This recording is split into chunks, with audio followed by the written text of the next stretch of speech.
আসসালামু আলাইকুম আঙ্কেল, কি ওয়ালাইকুম করতেছেন? সালাম। আরে আঙ্কেল আর কইন এদিকে আইও। দেও কিতা খুঁজতাছি। আচ্ছা কাস্টমারের স্বর্ণ দে আমু স্বর্ণ। স্বর্ণ বর্তমানে স্বর্ণের বা স্বর্ণের থেকে কেন দাম দেয় এটা কাস্টমারের দে আমু। কত কষ্ট করে সাধনা করে এনে রাখছি জানুনি। তাই বাবুরে। তো দেখি আপনার স্বর্ণ হ্যাঁ কেমন। আরে মিষ্টির কথা কইও না। আচ্ছা স্বর্ণ স্বর্ণ স্বর্ণ স্বর্ণ ভাই ভাই অবস্থা খারাপ হয়ে গেছে স্বর্ণ টোয়াইতে টোয়াইতে।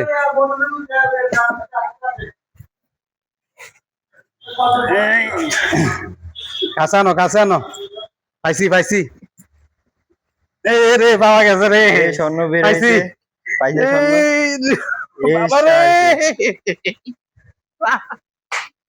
5 বছরের সাধনা স্বর্ণের থেকে কেমন দাম যত্ন করে রাখছি কেউ যাতে না দেয় অনেকদিন আগে আনছি বুঝছেন নি। তাই এটা বর্তমানে আমার গাড়ির ভিতরে হুরামু অলরেডি আমার অনেকজনে কইছে 1 লিটার তেল থাকলে দেন আমি 500 টাকা দেবো আমি দিছি না বর্তমান এটা 5 লাখ টাকার কাম করবো ঠিক আছে তাই আপনার স্বর্ণ, ধন্যবাদ হ্যাঁ। আসসালামু আলাইকুম।